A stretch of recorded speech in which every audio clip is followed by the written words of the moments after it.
El rey Carlos III, en este relato reimaginado, ha descubierto un documento tan explosivo que amenaza con desestabilizar el núcleo emocional y constitucional de la monarquía.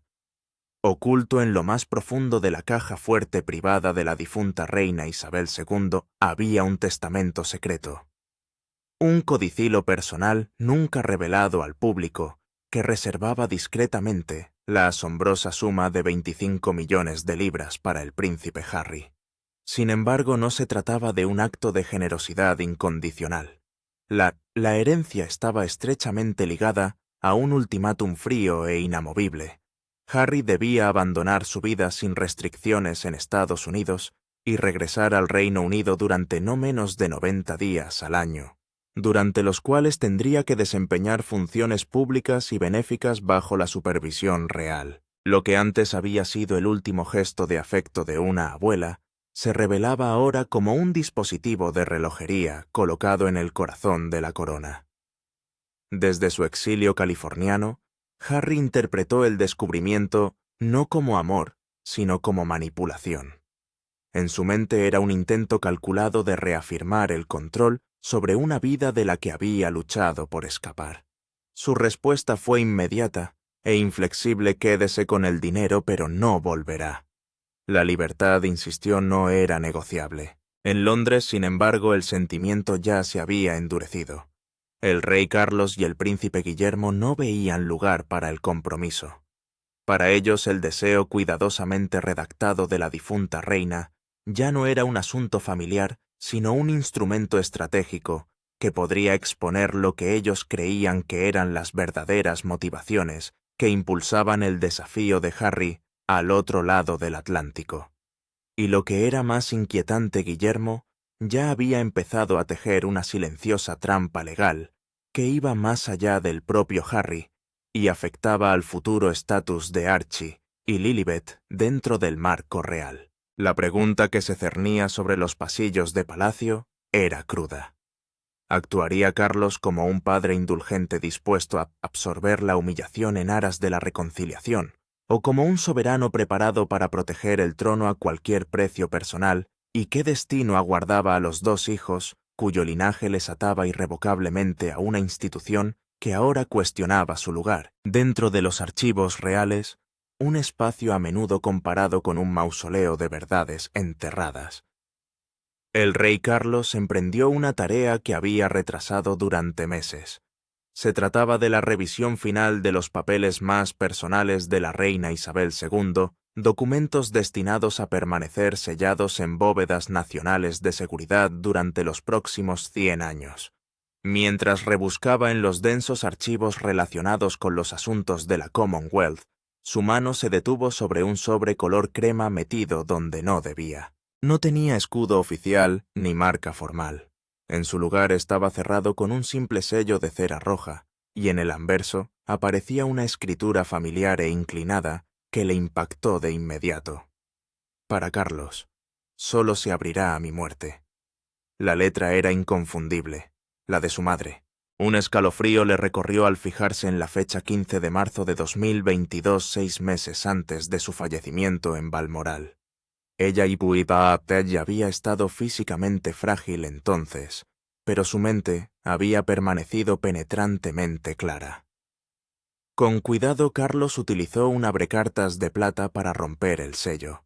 Dentro había una sola hoja de papelería real, su peso simbolizaba la carga que llevaba. Se trataba de un codicilo privado redactado totalmente al margen de su testamento oficial, que regulaba bienes personales procedentes de su cartera de inversiones privada y no del patrimonio de la corona. Carlos se ajustó las gafas y leyó despacio, absorbiendo cada palabra. Escribió sobre la fractura de su familia, sobre un dolor más profundo que cualquier crisis de estado que hubiera sufrido. Reconoció que el amor no se podía imponer, pero sí crear oportunidades. El documento estipulaba un pago directo de 20 millones de libras al príncipe Harry, junto con otros 5 millones de libras en fideicomiso, exclusivamente para Archie y Lilibet, destinados a garantizar su educación independientemente de la inestabilidad futura. Carlos se hundió en su silla con las manos temblorosas. 25 millones de libras no solo eran generosos, sino monumentales. Comprendió su miedo. Le preocupaba que Harry, impulsivo y descuidado con el dinero, pudiera encontrarse un día a la deriva sin el apoyo real. Este fue su intento de proporcionar un salvavidas permanente. Sin embargo, cuando Charles llegó a la sección final, toda la calidez que sentía se desvaneció. El dinero estaba condicionado, meticulosamente. Para heredar, Harry debía mantener una conexión tangible y significativa con el Reino Unido. La cláusula especificaba un mínimo de 90 días al año de residencia en Inglaterra dedicados a servicios comunitarios o caritativos bajo patrocinio real. La condición le vincularía durante 10 años. Charles se quitó las gafas y se apretó las sienes con los dedos. Su madre había esperado que la proximidad curara lo que la distancia había roto, que la propia Inglaterra ablandara el resentimiento y restaurara la lealtad. Era la lógica de una generación que creía que la sangre y la presencia podían curar cualquier herida. Pero Charles vivía en un presente más duro. El Harry que ahora conocía ya no era un hijo caprichoso, sino un rival, una fuerza comercial que se beneficiaba del agravio.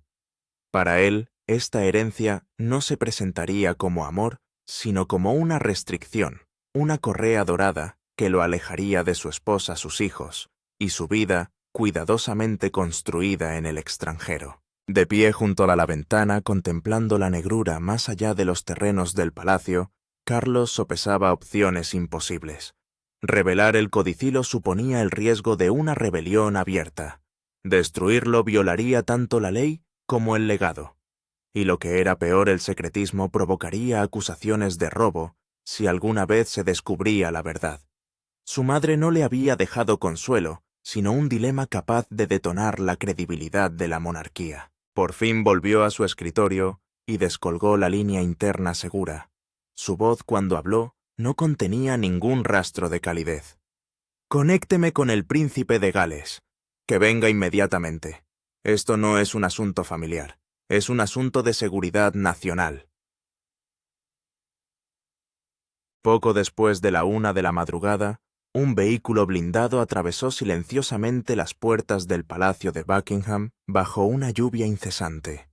El príncipe Guillermo salió sereno y alerta, con su traje oscuro inmaculado a pesar de la hora. Retratos de monarcas del pasado parecían observarle mientras avanzaba veloz por los pasillos. Dentro del estudio, Charles estaba sentado ante una chimenea apagada con el documento entre las manos. No dijo nada, simplemente le pasó el papel. William leyó despacio con expresión tensa, línea por línea. Cuando terminó, lo dejó en el suelo con sumo respeto. Cuando levantó la vista, su mirada era fría y decidida. «Abuela», dijo en voz baja, amaba con demasiada generosidad. Incluso después de todo lo que Harry ha hecho, ella todavía trató de salvarlo. «Lo sé», respondió Charles con la voz ronca. «Es el amor de una abuela. Ella quería usar este dinero para atraerlo. Pensó que 90 días al año le recordarían quién es. Pero se equivocaba, padre», dijo William tajantemente sin vacilar. «El Harry de antaño está muerto. El hombre que vive ahora en California es el duque de Sussex, un hombre de negocios que hace negocio con su vida privada. Si le das estos 20 millones de libras, no los devolverá. Lo usará para contratar más abogados, para demandarnos, contratar más expertos en relaciones públicas, para difamarnos». Guillermo se levantó paseando por la habitación, con las manos entrelazadas a la espalda, una postura idéntica a la del difunto príncipe Felipe cuando analizaba la estrategia. «Mira la condición 90 días», analizó Guillermo. «Si Harry vuelve aquí durante 90 días, los medios de comunicación convertirán Gran Bretaña en un circo. Cada paso que dé, cada ceño fruncido será noticia de portada. Meghan se quedará al otro lado del océano esparciendo rumores de que tenemos cautivo a su marido. No tendremos un solo día tranquilo para trabajar». Charles asintió con los ojos cansados. «Yo pensaba lo mismo, pero no podemos ocultarlo. Eso es ilegal, y no puedo traicionar el último deseo de madre». «No la traicionaremos», se detuvo William, mirando directamente a los ojos de su padre. Ejecutaremos ese deseo con precisión hasta la última coma. Esa es la clave. Charles enarcó una ceja. ¿Qué quieres decir? Notificaremos a Harry la herencia, pero haremos hincapié en las condiciones vinculantes. Debemos convertir este testamento en una prueba de lealtad, sin flexibilidad, sin excepciones. O vuelve los 90 días completos, trabaja en serio sin cámaras, sin Netflix, siguiéndole la pista, o no recibe ni un céntimo. William sonrió débilmente, una sonrisa carente de calidez. Entiendo a mi hermano, padre. Harry odia el confinamiento, odia el deber, y su mujer odia aún más la idea de que vuelva aquí sin ella para controlarle. Si presentamos esta oferta con rigidez, ellos mismos la rechazarán. ¿Quieres empujarlo a una posición en la que tenga que tirar por la borda el legado de su abuela con sus propias manos?, preguntó Charles con un rastro de vacilación paternal en la voz. No estoy presionando, respondió fríamente William. Es su elección. Debes recordar que estamos protegiendo el trono. El Harry actual es un riesgo que hay que gestionar, no un pariente al que hay que abrazar. Si te ablandas, le entregarás el arma para destruir tu reinado. Carlos guardó silencio durante largo rato. Contempló las llamas fantasma de la chimenea, y luego miró a Guillermo, el futuro rey perfecto, racional y despiadado, cuando era necesario. Se dio cuenta de que William tenía razón. El vínculo padre-hijo había sido pisoteado por Harry demasiadas veces. Ahora era el momento de actuar como políticos. Muy bien, dijo Charles endureciendo la voz. Lo haré a tu manera, pero seré yo quien lo anuncie. Quiero mirarle a los ojos por última vez para ver si elige el dinero o la familia. No uses una línea normal, advirtió William. Usa la línea segura de más alto nivel y grábala. Estoy seguro de que la otra parte hará lo mismo. Los dos hombres más poderosos de Gran Bretaña habían llegado a un acuerdo.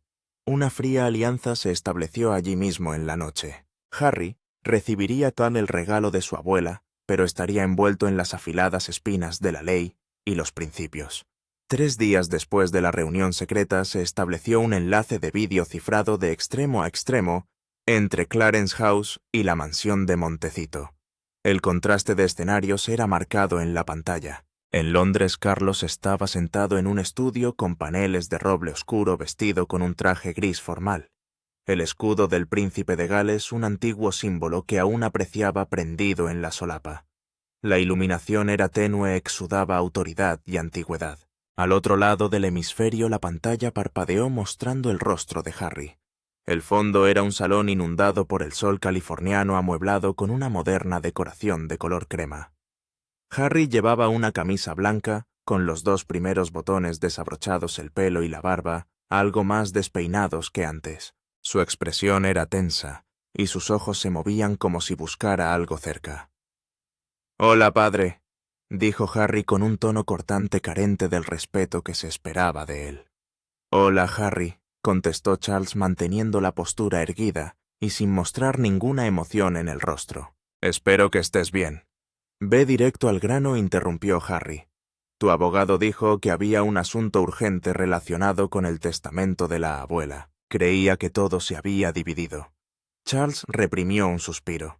La grosería de Harry se sintió como una aguja pinchando su orgullo, pero recordó las palabras de William: «Ninguna emoción, solo negocios. Acabo de encontrar un codicilo privado a su testamento». Empezó Charles con voz uniforme como si estuviera leyendo un discurso. «Te ha dejado 20 millones de libras y 5 millones de libras para Archie y Lilibet». Los ojos de Harry se abrieron de par en par. Se inclinó ligeramente hacia la cámara. La cifra de 20 millones de libras tocó claramente la fibra sensible del talón de Aquiles financiero del Sussex. Sus proyectos mediáticos estaban estancados, y los enormes costes de seguridad combinados con un fastuoso estilo de vida estaban erosionando sus cuentas. Este dinero era un salvavidas. «Es cierto», tartamudeó Harry, su voz se suavizó ligeramente. «La abuela aún se acordaba de mí». «Sí se acordaba», continuó Charles. «Y ahora era el momento de echar la red. Pero, Harry, esto no es dinero gratis. Quiere que utilices esta suma para volver a tus raíces. El requisito previo para el desembolso es que conserves la ciudadanía británica y pases un mínimo de 90 días al año en el Reino Unido para desempeñar funciones públicas. El silencio envolvió la llamada durante unos segundos. Luego la cara de Harry enrojeció de ira. 90 días, carraspeó Harry. ¿Estás de broma? ¿Quieres que deje aquí a mi mujer y a mis hijos 3 meses al año para volver allí a cortar cintas? Ese era su deseo, no el mío, dijo Charles con frialdad.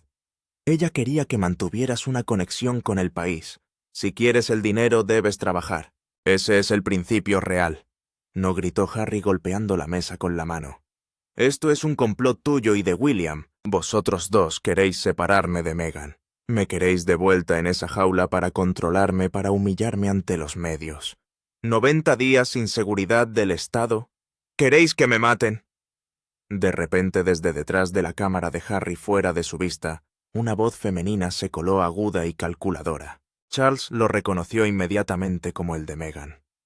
Pregúntale si esos 90 días cuentan el tiempo de promoción de los Juegos Invictus, o solo te obligan a ser su marioneta. Harry le siguió la corriente de inmediato, volviéndose para mirar a Charles con hostilidad. Mi mujer tiene razón. ¿Pretendes convertirme en una marioneta, verdad? El dinero de la abuela es mío. Tengo derecho a recibirlo sin arrodillarme ante vosotros. Nadie te pide que te arrodilles, replicó Charles con la voz empezando a endurecerse, agotada su paciencia. Pero el dinero conlleva responsabilidad. Siempre exiges los privilegios de un príncipe, pero rechazas las obligaciones. La abuela te dio una última oportunidad para demostrar que sigues siendo un Windsor, pero parece que has elegido ser una celebridad de Hollywood en lugar del nieto de la reina. No entiendes nada de libertad, gritó Harry. No eres más que un esclavo de ese sistema. No volveré. No dejaré que sigas controlando mi vida. Pero ese dinero es mío, y lo tomaré a mi manera. La conversación termina aquí, dijo Charles con decisión. Mis abogados enviarán el documento oficial. Tienes 14 días para responder, aceptar todas las condiciones o rechazarlo todo. No hay negociaciones. Charles alargó la mano y cortó la conexión. La pantalla se apagó, devolviendo a la habitación su lúgubre silencio. Charles permaneció inmóvil. Su corazón latía con fuerza. No sintió la angustia que había previsto. En su lugar sintió repulsión. El hijo que una vez adoró estaba ahora completamente dominado por la codicia y la paranoia. William tenía razón. No quedaba nada que salvar. Esto no fue una reunión familiar. Fue una transacción de negocios fallida. Tal como William predijo, Harry no regresó a Inglaterra. En su lugar, la batalla pasó de la pantalla de vídeo a la primera línea del papeleo legal. Una semana después de la llamada, el Palacio de Buckingham recibió un paquete urgente de un prestigioso bufete de abogados de Los Ángeles, representantes legales del duque y la duquesa de Sussex. El rey Carlos convocó a Guillermo en el castillo de Windsor para revisar juntos la respuesta. Ambos se sentaron en una sala de reuniones privada con las paredes forradas de tratados históricos de Gran Bretaña. Ahora se enfrentaban al tratado más ridículo de todos. La respuesta constaba de 12 páginas redactadas en un afilado lenguaje jurídico, pero su contenido estaba lleno de arrogancia y absurdo. Harry, a través de sus abogados, declaró estar profundamente agradecido por el deseo de la reina. Sin embargo, enumeró un largo pergamino de exigencias para ajustar las condiciones a la realidad de su seguridad y a su estatus internacional. Harry rechazó firmemente la condición de permanecer en el Reino Unido durante 90 días. La razón aducida fue que el Reino Unido ya no es un entorno seguro para el duque y su familia, debido a la hostilidad de la prensa y a la supresión de la protección policial. Harry propuso una alternativa audaz. Llevaría a cabo actividades benéficas y comunitarias en Estados Unidos, pero se le permitiría utilizar el título de representante de la familia real británica. Estas actividades incluirían la asistencia a eventos de alfombra roja, cumbres sobre salud mental y conferencias sobre el cambio climático, sectores en los que Harry y Meghan estaban construyendo su marca personal. Harry exigió a la familia real que dispersara inmediatamente el 50% del dinero. 10 millones de libras en su cuenta personal para establecer una oficina al servicio de las actividades mencionadas. Por último, una demanda de carácter personal. Harry quería que la familia real emitiera una declaración pública reconociendo el trauma que habían causado a Meghan, considerándolo parte del proceso de reconciliación necesario para recibir el legado. Tras leer el documento, Carlos arrojó el expediente sobre la mesa. Su rostro estaba enrojecido por la furia. «Está loco», siseó Charles con los dientes apretados. «¿De verdad cree que le voy a permitir abrir una sucursal real en Hollywood? Quiere utilizar el dinero de mi madre y la reputación de esta familia para hacer negocios para él y su esposa». William, por el contrario, mantuvo una fría calma. Recogió el expediente y volvió a la página relativa a la representación real en los EE.S. «Esto no es locura, padre. Esto es codicia y cálculo», observó William con la voz afilada como una navaja. «Se están quedando sin dinero. Su marca real Sussex no está ganando tanto como pensaban.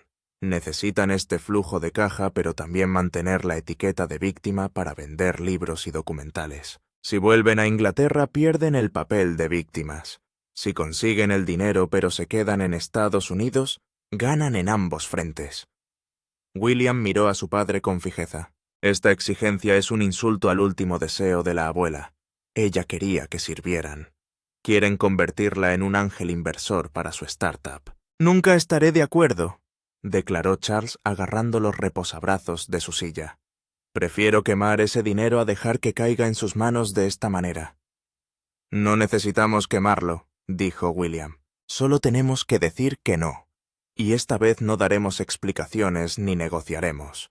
Ordena a los abogados que envíen una carta de rechazo lo más breve posible. El contenido solo necesita una línea. Las condiciones del testamento son inmutables. Si no se ejecuta literalmente, se revoca el derecho a la herencia». William hizo una pausa y luego añadió una frase que sobresaltó a Charles por la decisión de su hijo. «Y prepárate, padre. En cuanto enviemos la carta de rechazo, esta historia aparecerá en los periódicos a la mañana siguiente. Mostrarán sus cartas». Carlos miró a su hijo mayor. Vio la implacable madurez de un futuro rey. Guillermo ya no veía a Harry como a un hermano menor. Veía a Harry como un oponente político al que había que derrotar a fondo. La predicción de Guillermo fue exacta al minuto. Apenas 12 horas después de que se enviara el correo electrónico de rechazo del equipo jurídico real, estalló la bomba mediática. Pero no en Inglaterra.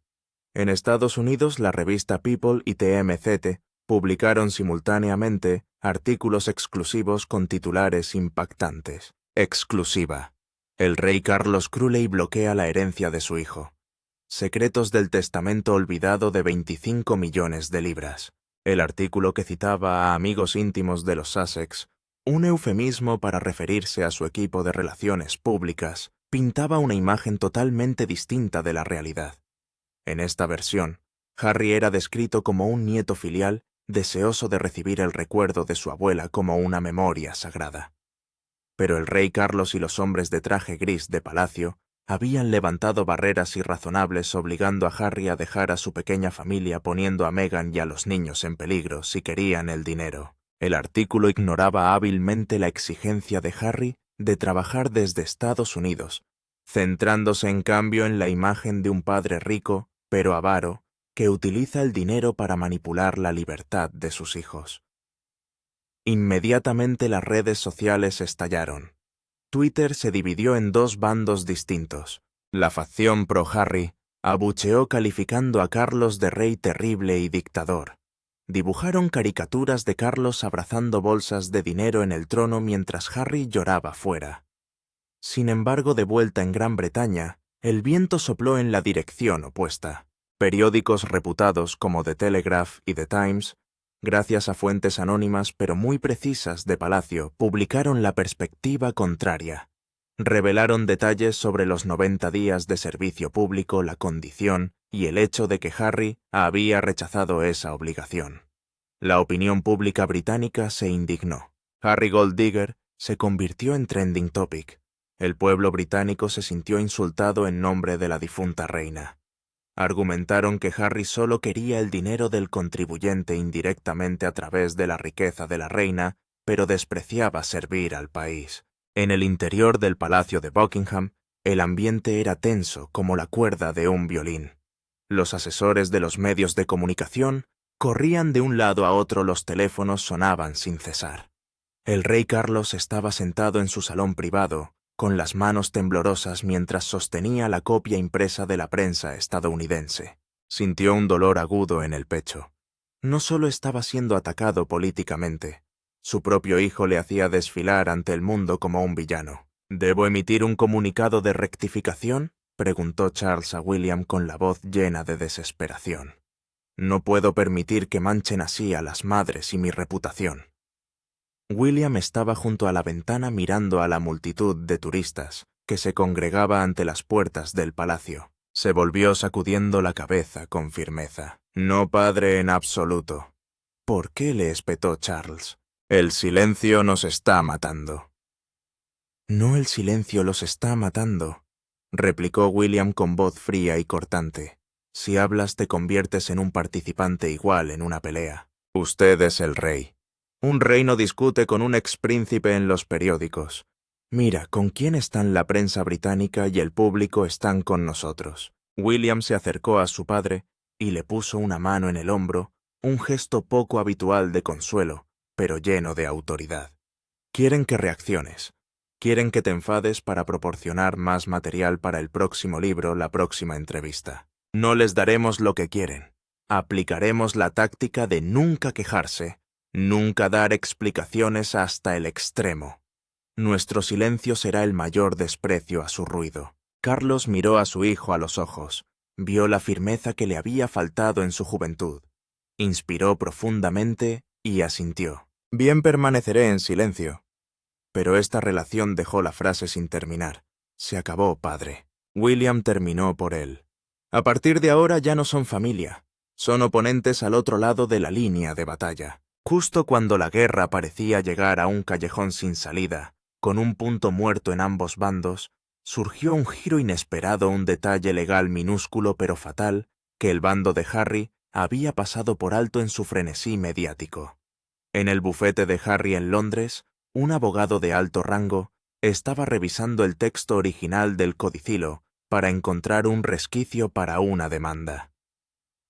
De repente se detuvo en la última página, sección 4, la cláusula que regula el fondo de educación para Archie y Lilibet. El rostro del abogado palideció. Se apresuró a coger el teléfono para llamar a Harry a través de una línea segura. En California, Harry estaba sentado junto a la piscina tomando una copa, muy satisfecho, pensando que había ganado la guerra de la opinión pública en Estados Unidos. Excelencia, tenemos un problema.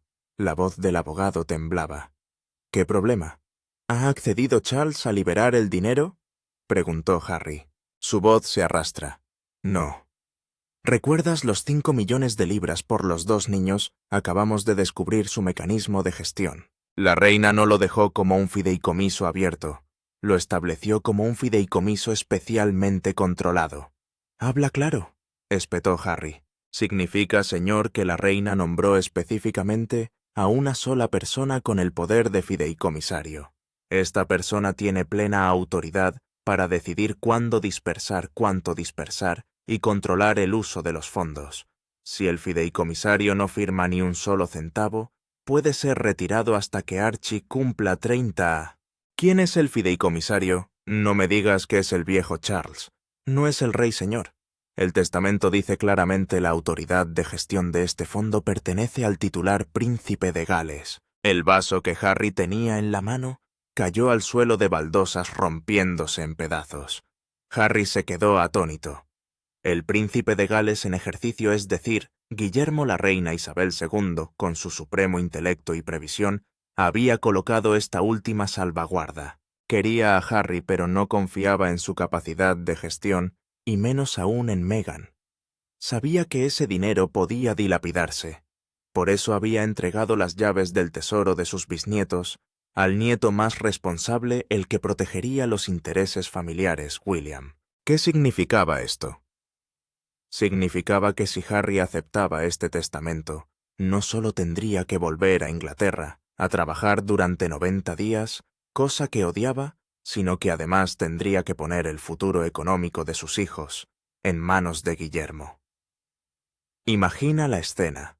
Cada vez que Archie necesitara matrícula para un colegio privado, cada vez que Lilibet necesitara dinero para un curso de arte, Harry tendría que presentar una solicitud en Londres. Y William, el hermano al que Harry había untado en el repuesto de memorias, el hombre al que Harry consideraba su archienemigo, se sentaría allí, cogería un bolígrafo y decidiría si lo aprobaba o no. William tendría derecho a exigir recibos, a exigir boletines de notas. William se convertiría en el jefe manejando los hilos de la bolsa de los hijos de Harry. Era la máxima humillación que Harry no podía tragar. Harry se dio cuenta de que había perdido por completo.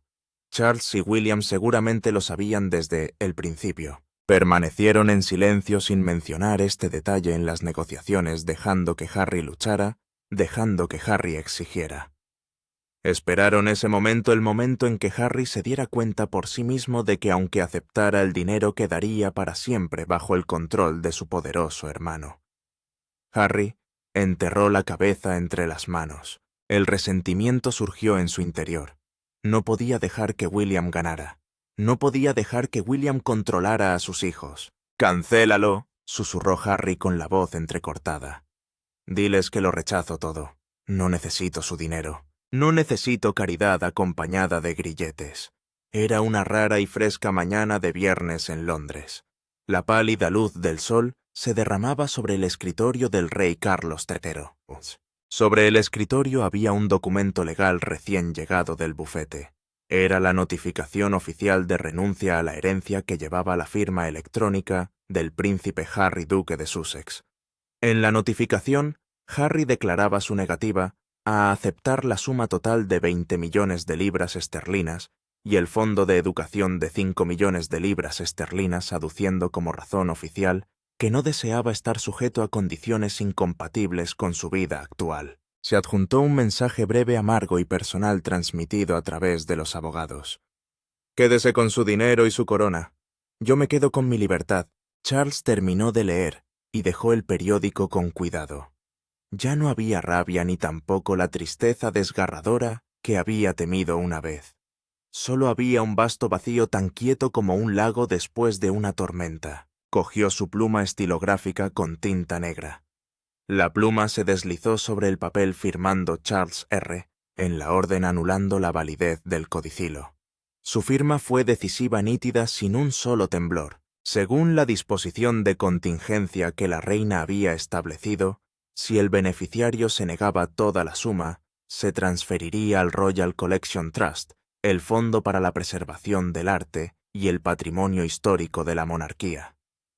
El dinero que Harry rechazara se utilizaría para restaurar cuadros o mantener castillos, cosas que perdurarían eternamente. Nunca traiciones y nunca vayas a la prensa a hablar mal de la familia. La puerta se abrió suavemente. William entró. Vio el papel firmado sobre el escritorio y comprendió de inmediato que se había acabado. «¿Ya está hecho?», preguntó William bajando la voz. «Está hecho», respondió Charles sin levantar la vista. «Ha elegido su camino. Hemos cumplido nuestro deber con mamá». Carlos se levantó y salió lentamente al balcón del Palacio de Buckingham. William le siguió de pie, hombro con hombro, junto a su padre. Abajo, Londres bullía de vida cotidiana. Los autobuses rojos de 2 pisos pasaban de un lado a otro. La Union Jack del mástil del Victoria Memorial ondeaba al viento. El reino siguió funcionando a pesar de la tragedia en el seno de la familia reinante.